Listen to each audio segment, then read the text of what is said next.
Mr. Raymond, the CEO of a powerful company, stepped out of the tall glass building with the usual air of importance that followed him wherever he went, his polished shoes striking the pavement as employees watched in silence, some admiring his success, others whispering about his strict rules and sharp decisions, but everyone knowing better than to step in his way.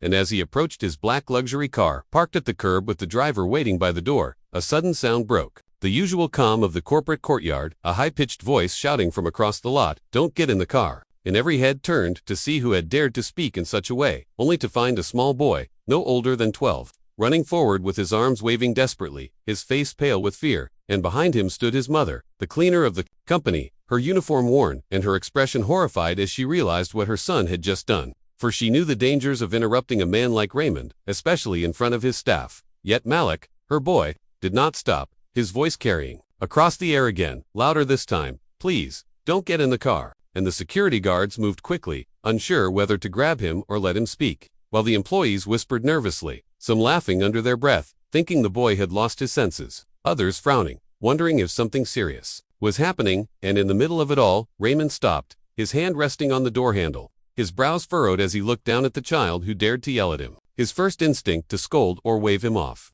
But there was something in the boy's trembling voice, something in his wide eyes that carried no mischief, only raw fear. And against the cold habits of his business nature, Raymond paused, a decision that made the entire moment stretch like a string pulled tight, the silence thick enough that every cough, every shuffle of a shoe seemed to echo across the courtyard. And then with a slow, deliberate move, he let go of the door handle and asked, in a calm but commanding tone, "Why shouldn't I get in?" And for a second, Malik hesitated, glancing nervously at his mother, whose hands clutched the rag she carried. Her lips pressed tight as if begging him silently to stop, but the boy's courage overcame his fear, and he shouted again, "Something is wrong with the car," which drew a ripple of laughter from some of the staff who thought it absurd that a child of a cleaner would dare tell the CEO about his own vehicle. Yet others shifted uneasily, remembering stories of accidents that started with small warnings no one listened to, and while the driver looked embarrassed and muttered that everything was fine, Raymond's sharp eyes stayed fixed on the boy, studying his small frame, his dirty sneakers, and the way his chest rose and fell as he struggled to breathe, not out of disrespect, but from the urgency of a truth he seemed too young to carry. And in that fragile instant, something inside the CEO told him not to dismiss this child. So instead of getting inside, he raised his hand to stop the driver and signaled the head of security,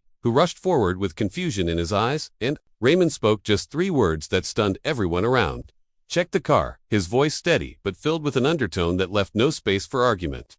And the guards obeyed, opening the doors, peering inside, and then bending down to inspect the vehicle more carefully, while the gathered employees watched with bated breath, curiosity mixing with doubt. And Malik stood frozen, his small fists clenched, hoping desperately that he would be proven right and not made a fool in front of the entire company, his mother whispering prayers under her breath, tears forming at the edges of her tired eyes as she imagined the punishment her son might face if nothing unusual was found. And Raymond, though appearing calm, felt an unusual heaviness inside his chest, a rare sensation of suspense he had not felt in years, for he was a man used to control, used to certainty, and yet here he was, waiting on the word of a child.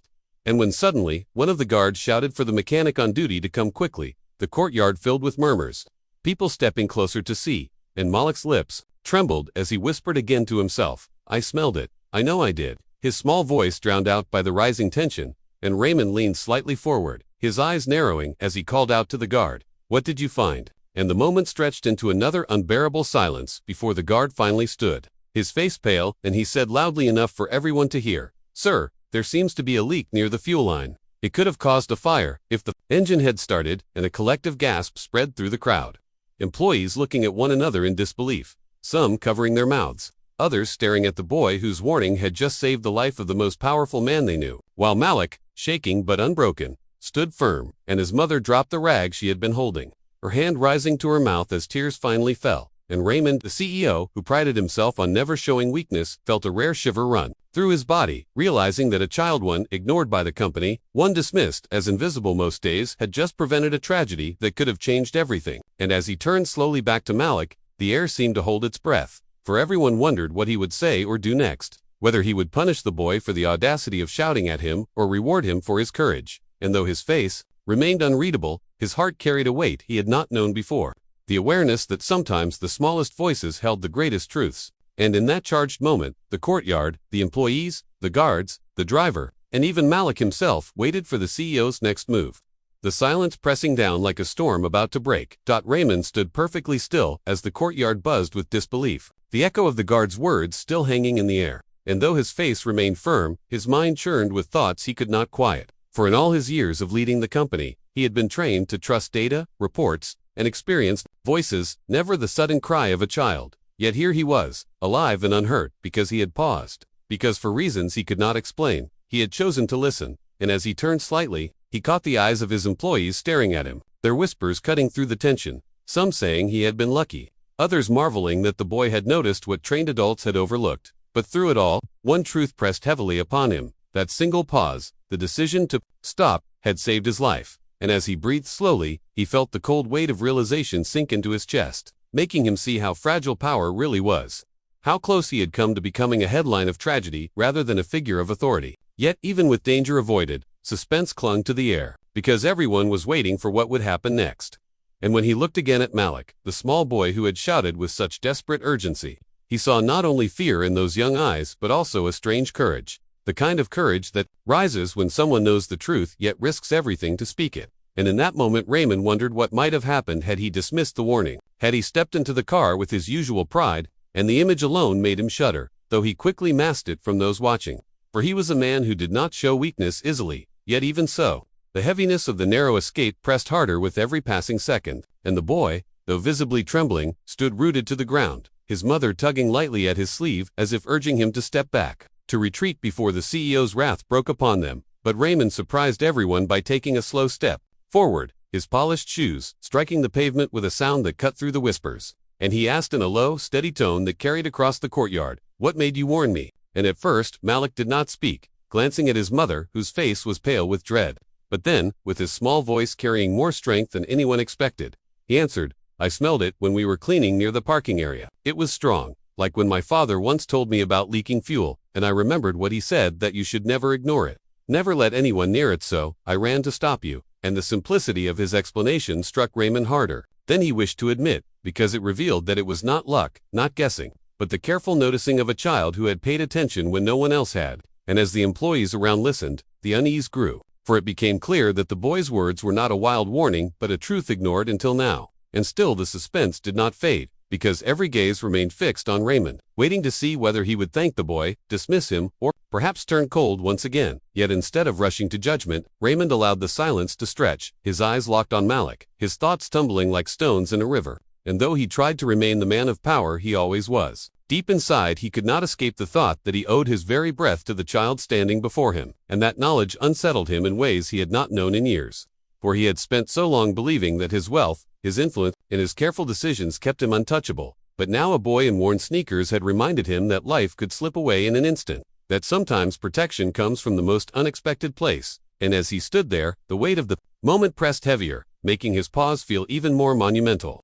"Ignore it, never let anyone near it, so I ran to stop you." And the simplicity of his explanation struck Raymond harder than he wished to admit, because it revealed that it was not luck, not guessing, but the careful noticing of a child who had paid attention when no one else had. And as the employees around listened, the unease grew, for it became clear that the boy's words were not a wild warning but a truth ignored until now. And still the suspense did not fade, because every gaze remained fixed on Raymond, waiting to see whether he would thank the boy, dismiss him, or perhaps turn cold once again. Yet instead of rushing to judgment, Raymond allowed the silence to stretch, his eyes locked on Malik, his thoughts tumbling like stones in a river. And though he tried to remain the man of power he always was, deep inside he could not escape the thought that he owed his very breath to the child standing before him. And that knowledge unsettled him in ways he had not known in years, for he had spent so long believing that his wealth, his influence, and his careful decisions kept him untouchable. But now, a boy in worn sneakers had reminded him that life could slip away in an instant, that sometimes protection comes from the most unexpected place. And as he stood there, the weight of the moment pressed heavier, making his pause feel even more monumental, because every eye in the courtyard would remember this day, the day their CEO nearly walked into death and was saved only because he hesitated, because he chose to listen. And while the driver shifted nervously, apologizing under his breath and swearing he had checked the vehicle earlier, Raymond's sharp gaze silenced him, for he no longer cared for excuses. His thoughts fixed instead on how close he had come to disaster. And as Malik lowered his head slightly, unsure whether his words would be welcomed or punished, Raymond finally spoke, his tone steady but carrying a new weight that caught the attention of everyone around. "You were right to stop me. and a ripple of shock moved through the crowd, because they had expected anger, dismissal, or perhaps a warning never to interrupt again. But instead, the most powerful man in the company had admitted, in front of everyone, that a child had saved him. And though his words were simple, they carried more force than any speech he had given in years. And yet the suspense remained, for what would follow those words was still unknown, and people leaned closer, holding their breath, knowing the pause had not only saved his life but also shifted something deeper, something in the way the CEO looked at the world around him. And though Raymond stood tall and composed, inside he felt a storm, a pull between the man he had always been and the man who now stood alive only because he had listened, and he wondered, silently, whether this pause was meant to teach him something greater, whether fate had woven this moment into his life not only to protect him but to change him. And as the whispers of his employees continued to circle, his eyes did not move from Malik, the boy who had given him the gift of time, a gift he could not repay with money or power alone. And though the courtyard eventually filled with the sound of footsteps and hushed voices, that single pause still rang louder than anything else, for it had revealed that no matter how high a man rises, sometimes it is the smallest voice that holds the power to keep him standing. The courtyard had fallen into a heavy silence after Raymond's unexpected words. Yet the weight of what had just been discovered pressed deeper into every heart standing there, for though the fuel leak had been found, no one truly understood how close the danger had been. And when the company's mechanic finally arrived, wiping sweat from his brow as he crouched beside the car, every employee leaned forward, their eyes fixed on his movements, their breaths held in suspense, and he worked quickly, sliding beneath the vehicle, his flashlight casting strange shapes on the ground, until after a tense few minutes, he crawled back out with a grave look that made even the bravest shiver. For in his hand he held a piece of charred rubber hose, its edges blackened, as though fire had kissed it, and his voice shook slightly as he reported, "Sir, the line was close to sparking. One more ignition and the whole engine could have caught fire," and those words fell like stones into water, spreading ripples of shock across the gathered crowd, who began to whisper again, but this time with fear instead of curiosity, their eyes darting between the damaged part, the CEO, and the boy who had cried out. And as Malik stood beside his mother, he could feel the stares pressing down on him, some filled with awe, some with disbelief, and some with quiet gratitude. Yet what he felt most strongly was his pounding heart, for he had not expected anyone to listen, let alone for the danger to be so real. And though he had saved the CEO, he wondered if speaking up had just changed the fate of his mother's job, because in places like this, the poor were rarely rewarded for their voices, but punished for daring to interrupt. And Raymond, though composed on the outside, could not stop the cold shiver that traveled down his spine as he imagined the flames engulfing him, the car exploding,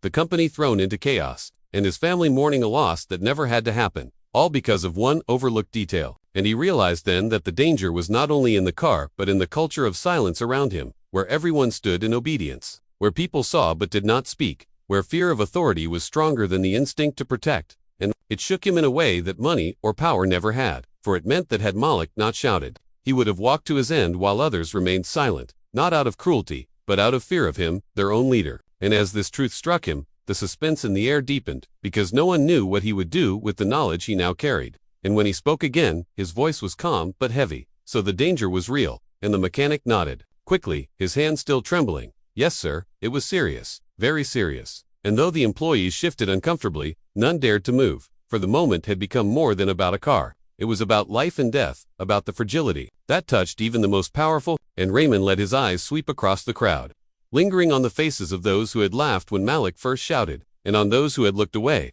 And for the first time in years, they saw not only a CEO but a man who had just come close to losing everything, and he turned back to Malik, who stood small and silent, his mother gripping his shoulders tightly as if she wished to shield him from whatever judgment would follow.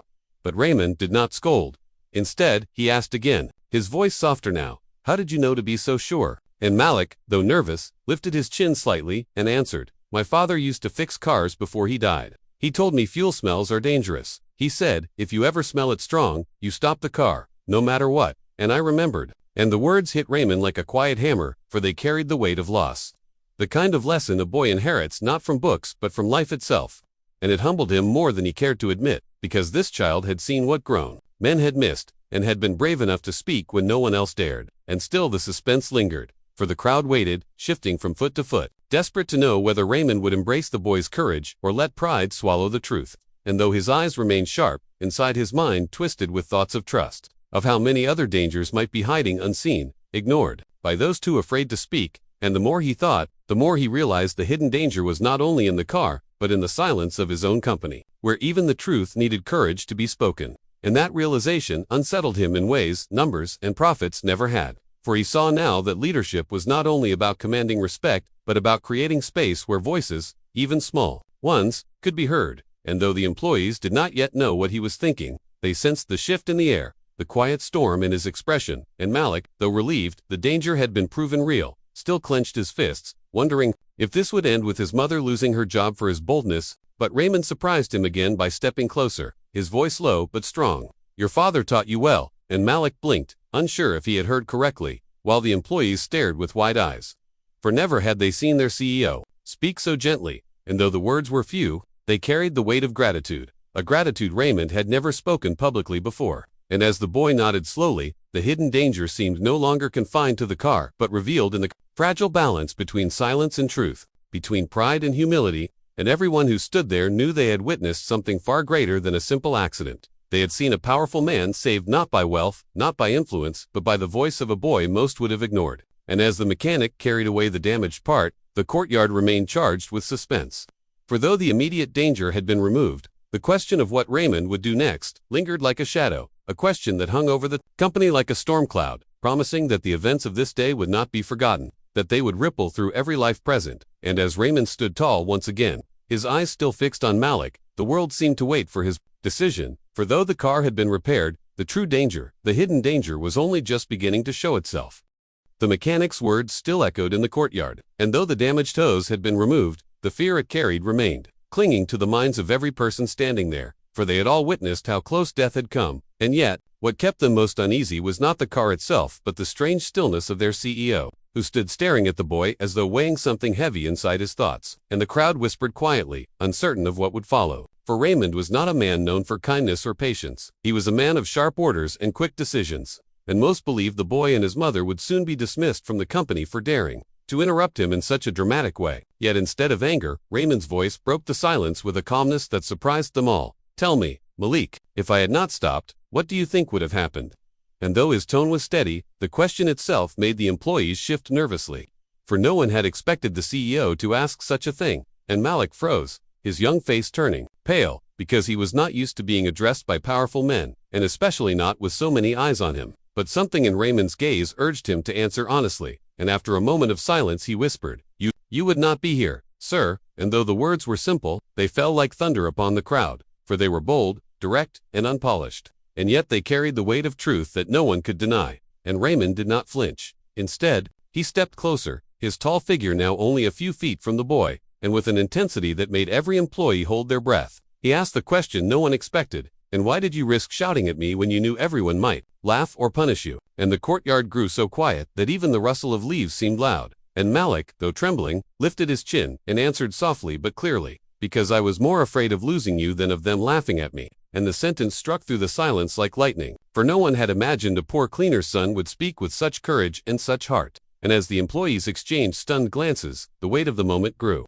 because they realized the boy had not only saved their CEO's life, but had spoken to him in a way no one else dared, with honesty untainted by fear of power or wealth. And Raymond, though his face remained composed, felt something inside him shift, a flicker of warmth he had not allowed himself to feel in years, and it unsettled him, for he had built walls around his heart to keep himself untouchable. Yet here was a child, breaking those walls with nothing more than truth, and though the tension in the courtyard did not ease, it deepened into something sharper. For everyone wondered what Raymond would say next, whether he would reward the boy, dismiss him, or perhaps use the moment to remind his employees of obedience. But instead, he asked another question, softer this time, but filled with weight. "Do you know what you have done today?" And Malik blinked, unsure how to answer. So he stayed silent, his small hands clenching at his sides. And Raymond continued, his voice carrying across the gathered crowd. "You have reminded me that life does not ask who you are before it takes you. It does not ask if you are rich or poor, strong or weak. It only takes, and today it nearly took me, if not for your courage." And the employees shifted uneasily,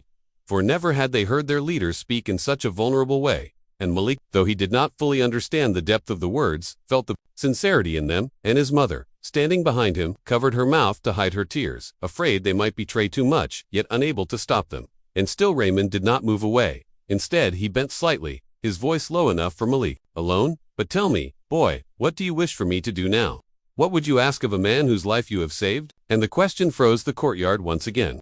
For it was the last thing anyone had expected, a CEO asking a poor cleaner's son what he should do, and the employees exchanged nervous glances, some thinking it a test, others fearing the boy might say something foolish. Yet Malik stood silent, his small brow furrowed as he tried to understand whether it was a trick or the truth, and his mother whispered his name softly, as though warning him to be careful, but Raymond's gaze stayed locked on him, waiting patiently, giving him space. No one else ever would, and after a long pause, Malik finally whispered, "I don't want anything, sir. I just didn't want you to get hurt," and his words, pure and unpolished, cut deeper than any demand could have, for they carried no greed, no selfishness. Only the raw heart of a boy who had spoken up because he cared, and the suspense in the air grew even heavier. Because now the employees looked at their CEO, not only with curiosity but with unease, for they wondered how a man so powerful would respond to such innocence, whether it would soften him or harden him. And Raymond, though his face betrayed little, felt the echo of those words striking against the hardened walls of his own heart, reminding him of the days when he too had been young and unprotected, when he too had once spoken truths without fear of consequence. And though he had buried that part of himself long ago, today it stood resurrected before him in the form of a boy, and as he straightened, his eyes sweeping over the silent crowd, he knew that whatever he said next would not only shape life, but the memory of every person who stood there. For this was no longer about a car, or a mistake, or even a narrow escape. It was about truth spoken against silence, courage standing against fear, and as the air grew heavier still, the question remained, burning in every mind, what would the CEO do next with the voice that had dared to save him? The courtyard remained silent, every eye fixed on Raymond, the powerful CEO, who now stood not as an untouchable figure of authority but as a man caught between pride and gratitude,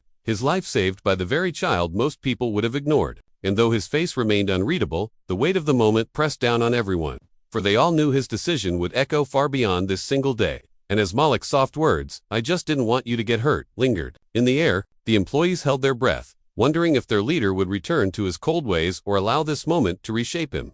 And Raymond, though outwardly calm, felt his chest tighten with a storm of thoughts, because for years he had believed strength came from control, from never bending to anyone.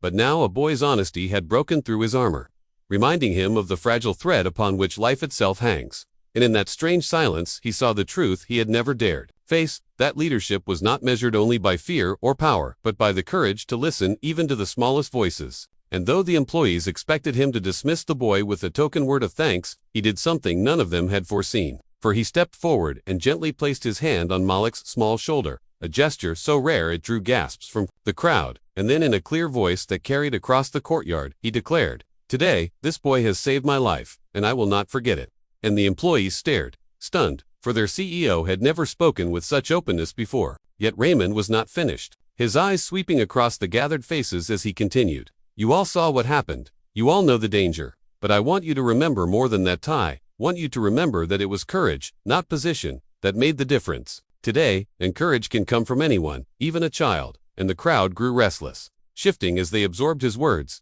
realizing that something deeper was unfolding. And Malik, wide-eyed, looked up at him in disbelief, unsure if he was dreaming, while his mother wept quietly, her hands shaking as she clutched her worn uniform, afraid to believe what was happening. And then, as though sealing the moment with a decision no one would ever forget, Raymond turned back to the boy and said firmly, "From this day forward, your education will be my responsibility, and your family will no longer be treated as invisible in this company, because you, Malik, have reminded me that truth and courage matter more than titles." And the words thundered across the courtyard, breaking the silence with a force stronger than any speech he had ever given. And for the first time in years, his employees felt something stir in their hearts, not fear, not duty, but respect born from seeing their leader humbled. And though the moment was filled with awe, the suspense did not fade, for everyone wondered if he truly meant what he had said, or if it was just an emotional declaration that would vanish by morning. Yet when Raymond called his assistant forward and repeated the order clearly, ensuring that every word was noted and made official, the employees realized this was no fleeting gesture, but a decision that would ripple through the company's culture, changing not only Malik's life but their own, for they now knew their leader was capable of listening, capable of recognizing worth where no one else had looked. And as Malik's mother sank to her knees, overwhelmed with gratitude, Raymond bent slightly and helped her stand, shaking his head gently. "Do not kneel, madam. Your son has given me more today than I can ever repay." And those who witnessed it would speak of the moment for years. The day their CEO lowered his pride to honor the courage of a child. And though Malik was too young to grasp the full meaning of it all, he felt a warmth in his chest, a quiet strength that told him his father's lessons had not been wasted. That his voice, though small, could make a difference. And as Raymond finally stepped back, the crowd erupted into quiet applause, not forced or demanded, but genuine, carrying with it the release of tension that had held them frozen for so long. And in that sound, Raymond heard something new, not the hollow echo of obedience, but the heartbeat of respect. And he knew his life had changed forever, for no wealth, no title, no luxury could have taught him what a single pause, a single voice, and a single child had shown him: that life is fragile, truth is powerful, and leadership is nothing without the courage to listen. And as he turned toward the building once more, he felt not the weight of authority pressing on his shoulders, but the lightness of clarity, the rare gift of being reminded what it truly means to be alive. And while the employees dispersed, carrying whispers of the extraordinary event, Malik remained at his mother's side, his small hand clutching hers, his heart still racing but his spirit calm, for he had spoken when it mattered most, and his world, as well as the CEO's, would never again be the same. And though the danger in the car had been fixed, the greater danger of silence had been broken that day, shattered by a boy's courage and a leader's decision to honor it. And so the story of that moment lived on, not as a tale of fear or accident, but as a life decision that proved one truth: sometimes the smallest voice can lead even the greatest man to change.